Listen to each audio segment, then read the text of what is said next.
السلام عليكم، ازيكم حبايبي؟ عاملين ايه؟ يا رب تكونوا بخير ونهاركم طيب وسعيد زيكم. صباح الفل على قلوبكم يا رب. النهارده بقى ايه، صاحيه الصبح كده في منتهى النشاط، لان الفتره اللي فاتت هحكي لكم كده في نص الفيديو كان حاصل لي شويه لخبطه. هبقى احكي لكم حصل معايا ايه بالظبط وازاي يعني فقت كده من اللخبطه ديت. فالمهم النهارده قدامنا يوم طويل وروتين طويل. حطيلي لايك على السريع، بس اهم حاجه متنسيش اللايك عشان انتوا دايما بتنسوني في اللايك. واللي لسه مشتركش في القناه ينزل فعلا يشترك في القناه دلوقتي ويفعل الجرس عشان يوصله كل حاجه جديده. ويلا نصلي على سيدنا النبي عليه الصلاه والسلام ونبدا اليوم. اول حاجه خالص دخلت كده على المطبخ، قلت ايه احضر بقى الفطار. ماليش بقى في جو النسكافيه بقى والقهوه ده الصبح، لا خالص، لازم افطر. فقلت كده اعمل كده فطار سريع كده هوت ايه، اكله كده هوت. هعمل بقى ايه سندوتش جبنة تركي، وهعمل بقى شوية كده هوت بضاية مسلوقة، على كان عندي خرشوفاية كده هوت برضو، قلت ايه اكلها. بمناسبة الخرشوف، اشتريت يا جماعة الخرشوف، البياع باعهالي الواحدة ب10 جنيه. بجد مش عارفة اذا كان ده سعرها ولا هو اشتغلني وخمني الصراحة. يعني 10 جنيه مقصرة فيا ازاي الخرشوفة توصل ل10 جنيه؟ يلا ما مش مهم. المهم دلوقتي كنت بوريكم الفطار بتاعي. عملت كده سندوتش جبنة تركي زي ما احنا شايفين، وكنت سلقة بيضاية. دايما بابا بفطر يكون مثلا عيش، جنبه شوية بروتين، بحط شوية خضرة، بتاع دوت حاجة كده حلوة يعني اكون عاملاها. فديت يعني حتة خرشوف من ام 10 جنيه، ها. لا ما عنديش خرشوف طبعا ومش هشتري تاني. ساعات بحط فلفل رومي، حتة خيار كده. وده كان كوكيز كده كنت عاملاه، بس ما كانش عندي شوكليت شيبس فايه، فاتصرفت وقلت اعمل الكوكيز، بس برضو طلع طعمه زي العسل. بس هو ده الفطار بتاعي دلوقتي بقى، هروح افطره كده في الانجاز. وبعد كده دخلت بقى ايه، قلت اشوف بقى شغل البيت. كنت يعني عايزة استخدم البوتاجاز وكده، بس مش بعرف خالص خالص خالص اشتغل فيه وهو بالمنظر دوت. فقلت انضفه كده في السريع وبعد كده ايه ابدأ اشتغل فيه. دوت كان من امبارح، بس ايه يعني كسلت اغسله ايه بالليل. فقلت كده اغسله الصبح بدري قبل ما ابدا اشتغل فيه، عشان طبعا منظره متبهدل خالص. اللي انا بستخدمه ده اسمه بنسي، كنت جايباه من الورديان. حلو جدا يعني، يا دوبك رشيته ودعكت دعكه بقى البوتاجاز زي الفل كده زي ما احنا شايفينه. نضفت كده بوتاجازي كده وروقته. بعد كده ايه ابدا بقى اللي انا اعمل الاكل بتاعي. اهم حاجه يا جماعه نظافه البوتاجاز بيديكي كده راحه نفسيه. المهم بقى ايه، كنت مطلعه اللحمه دي من الفجر، كانت لحمه مفرومه كده بدات تسيح. قلت اعمل ايه شويه عصاج، او يعني طول ما انا واقفه في المطبخ وانا بعمل مثلا الغدا اروح عامله حاجه ايه مفرزاها. قلت اعمل شويه عصاج كده ينفعوني ان شاء الله رمضان. عايزه اعمل بقى شويه بشاميل اهم، يعني فاهمين قصدي، تكون اللحمه المفرومه مستويه كده هوت العصاج. عايزه اعمل شويه رقاق. ده كان كيلو لحمه مفرومه تقريبا او كيلو الا ربع حاجه كده، مش متذكره قوي. فالمهم بعمله عصاج ازاي، بحطه كده في حله على النار زي ما احنا شايفين، من غير اي دهون خالص، لان طبعا اللحمه بتنزل الدهنه بتاعتها. بعد كده بنزل عليها بالبصل. يعني لو هتعملي كيلو لحمه حطي عليه كيلو بصل، نص لحمه حطي عليه نص بصل.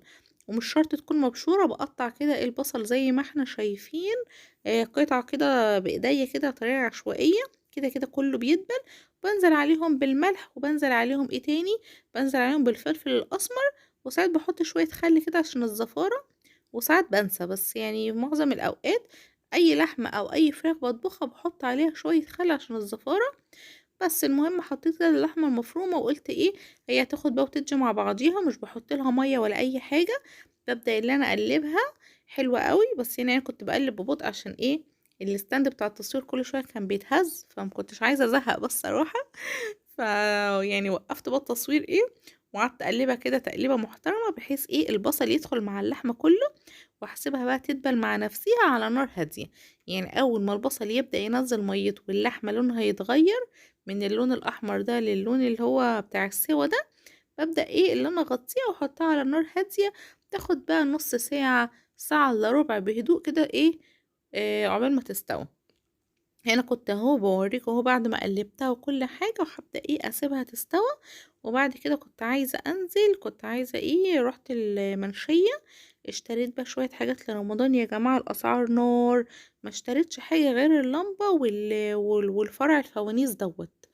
جبت اللمبة اللي هي بتتعلق في البلكونة دي، اللي هي بتعمل بقى أنوار بقى، والجو الملعلع الجميل ده. كان نفسي اشتريها، بس السنة اللي فاتت كانت أرخص من السنة دي بكتير بكتير بكتير. يعني الأسعار صعبة جدا جدا. طبعا في المنشية هتلاقي أشكال وألوان، بس عايزين ميزانية لوحديهم. كل الحاجات نازلة جميلة، وكل الحاجات نازلة يعني تفرح. بس أنا بقى ركزت، أنا كان نفسي اشتري اللمبة ديت، وكنت عايزة اشتري فرع كده نور. بس قلت اشتري ايه الفوانيس ديت. عندي طبعا انوار من السنة اللي فاتت، الحمد لله اللي انا محتفظة بيها يا رب وما باظوش. برضك هنزلهم، كنت حطهم فوق النيش شايلهم. هنزلهم ان شاء الله من فوق النيش برضك ايه وعلقهم. بس الاسعار نار. فرع الفانوس ده كنت بحسبهم فوانيس بتنور الوان ياما، بس طلع ايه الوان ساده. وهنا هو بقى ايه، كنت سايبه اللحمه بتاعتي كده هوت. بعد ما استوت يعني. قلت بقى ايه اللي انا ابدا، اللي انا احطها في برطمان كده تنفعني زي ما قلت لكم في رمضان. انا كنت ايه سايباها، يعني سبتها تستوى. وبعد كده نزلت مشواري وجيت، كانت ايه خلصت سوا. قلت النص ساعة ولا الساعة الا ربع وانا حطاها على النار ديت ايه، انزل اكسب فيها ايه المشوار كده في السريع، والحمد لله متأخرتش. المهم بحطها كده في برطمان ايه، وقلت عينها في التلاجة. برضو كنت عاملة يعني كل يوم بقى بعمل حاجة. امبارح برضو كنت عاملة، جبت بتاع 10 كيلو طماطم. بس عملتهم على مرتين، على يومين يعني. عملتهم صلصة. وكل يوم بقى ايه برضه بجيب في ايدي كده كيلو فراولة، اروح شايلة منه الجزء الاخضر دوت، وغسلاه حلو، وحط عليه شوية سكر، واعمله على كيستين. ينفعني ان شاء الله في العصير في رمضان او كل يوم. وانتي في مطبخك بتعملي حاجة، اعملي حاجة ايه، وسيبيها كده على جنب ان شاء الله لرمضان اهي تنفعك. وبرضه بتوفري على نفسك في الميزانية. يعني النهاردة قلت اعمل شوية ايه، العصاج. يوم افرش شوية بسلة، يوم اعمل شوية طماطم. فاهمين قصدي؟ انا مش من الناس اللي بعمل تفريزات، اقعد بقى ماسكة طول اليوم لحوم كتير اقعد افرص فيها، ولا فراخ كتير. فاهمين؟ مش بحب اهلك نفسي، لا بعمل حاجة حاجة على سكة ايه اليوم اللي انا فيه. فاهمين قصدي؟ مش بقعد بقى لا النهاردة تفريزات. لا ما بحبش اجي على نفسي، حتى لما اجي اروق او انفض ما اقعدش اعمل مثلا تنفيضة اللي هو بنفض بقى واتعب نفسي. لا كل يوم بعمل حاجه، كل يوم اعملي حاجه كده على قد قوتك وعلى قد طاقتك، عشان انتي مش في مسابقه، انتي مش في حرب. المهم حطيت هنا العصاج اهوت زي ما وريتكم، وهشيله ان شاء الله في التلاجة، بحيث ايه يعني ينفعني بقى ايه جنب اي اكل. بعد كده قلت ادخل بقى ايه اعمل لهم الغدا. هعمل النهارده دنيس. بحب قوي اعمل الدنيس بالزيت والليمون، مش بحب اعمله ولا مقلي ولا مشوي. بحس السمكية هي سمكية يعني ماديا غالية برضو الصراحة، يعني لو هنتكلم على الفلوس. فبحب اللي هي تبقى محتفظة بقيمتها كده اهو. ونفس التتبيلة دي دايما بعملها برضو في البولتي، وبعملها في البوري. لما برضو نزلت جبت السمك، كنت جايباه برضو من سوق بحري. من الميدان. الناس طبعا في اسكندرية عارفين سوق بحري الميدان.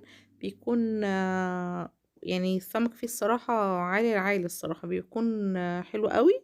والسمك في ابو قير برضو بيبقى حلو، بس لو عارفة بياعين معينين. لكن انا على طول بشتري السمك من بحري. المهم برضو وانا بشتري الدنيس ده، اشتريت برضو بولتي وبوري.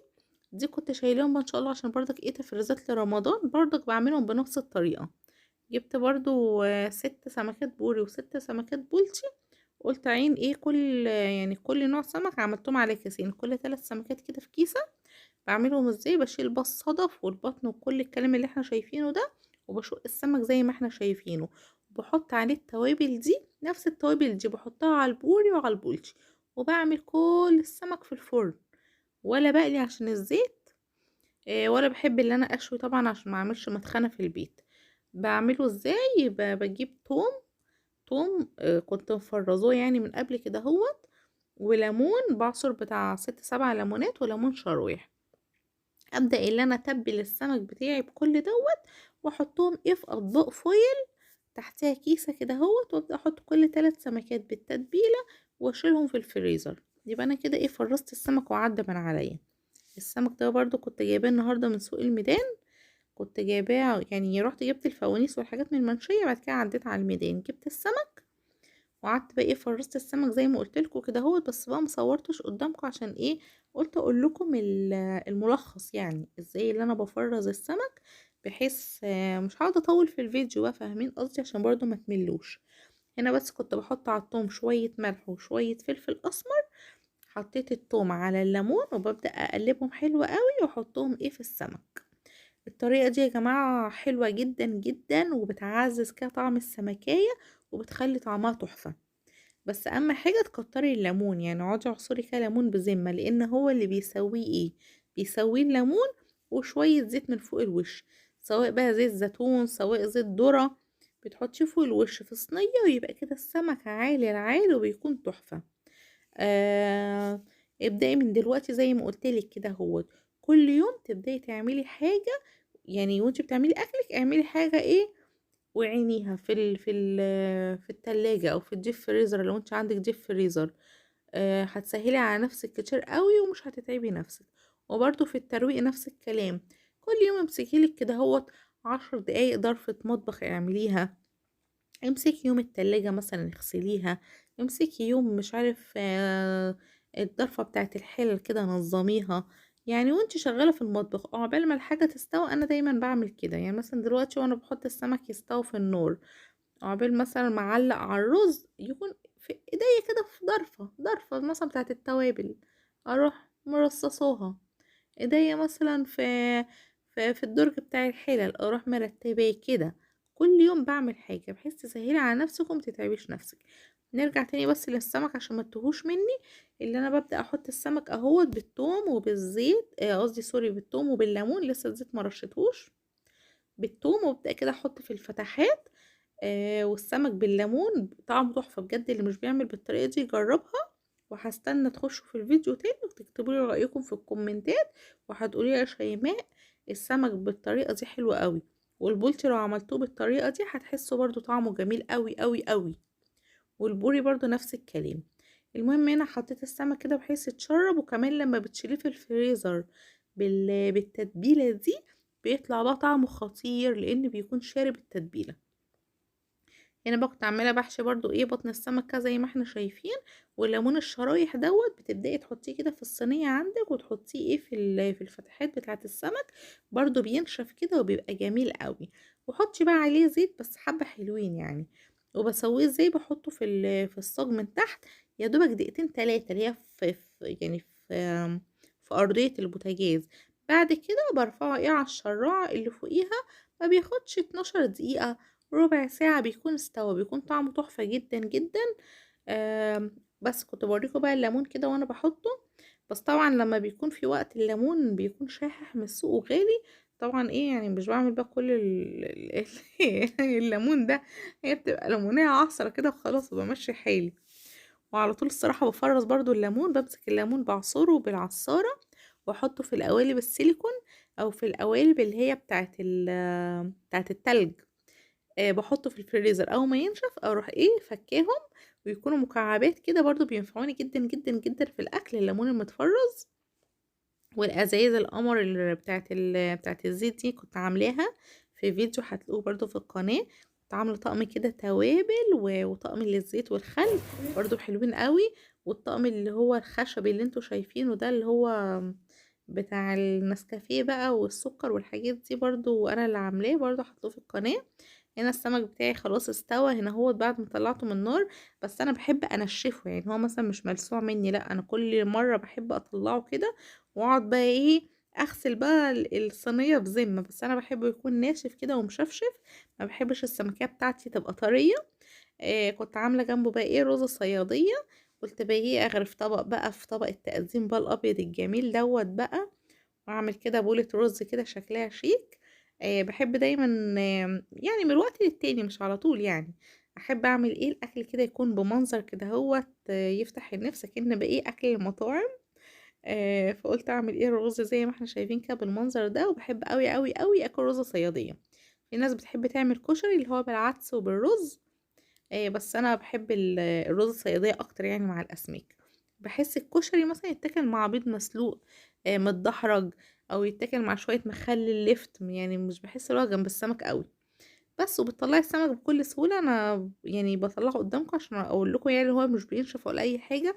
لو الصينيه طلعت معاكي كده متقلقيش. طبعا لو بتحبي طري شويه لا يعني مش لازم يبقى مشفشف كده. طلعتها بقى ايه سمكة حلواني مطلعة اصلا. سكينة المعجون دي بتاعت الهريسة فكرتني بالهريسة. الهريسة بالمناسبة على طول بتطلع معايا فاشلة. يعني يا ريت بجد اللي معايا في الفيديو لحد دلوقتي ينزل يكتب لي في الكومنتات بتعملوا ازاي الهريسة، عشان اخر مرة عملت الهريسة جوزي قال لي دي طعمها حجازية، اقول له دي هريسة يقول لا دي حجازية. فالهريسة انا فاشلة فيها جدا. افتكرت سكينة المعجون دي فافتكرت الهريسة. بس هو كده هوت الطبق بتاعي الاكل النهارده. ما كنتش عامله سلطه ولا اي حاجه. عملت لهم كده سمك ورز صياديه وكان اليوم اتقضى. اتمنى النهارده يكون الروتين بتاعي خفيف عليكم، واتمنى يكون الفيديو عجبكم. واشوفكم ان شاء الله في فيديوهات جديده بروتينات جديده. و... واكتبوا لي بقى في الكومنتات ان شاء الله عايزين فيديوهات ايه في رمضان. انا محضره شويه حاجات يعني هاند ميد كده هوت عاملاها. ان شاء الله لما اجي افرش بيها الشقه هبقى اوريها لكم، عشان معظم حاجات رمضان كانت بتاعت السنه اللي فاتت يعني. هطلعها برضو مع الحاجتين بس اللي انا شاريها النهارده. و... وان شاء الله هبقى اوريكم جوله في الشقه كده بعد فرش رمضان ان شاء الله. ممكن يبقى الفيديو الجاي باذن الله. واشوفكم على خير.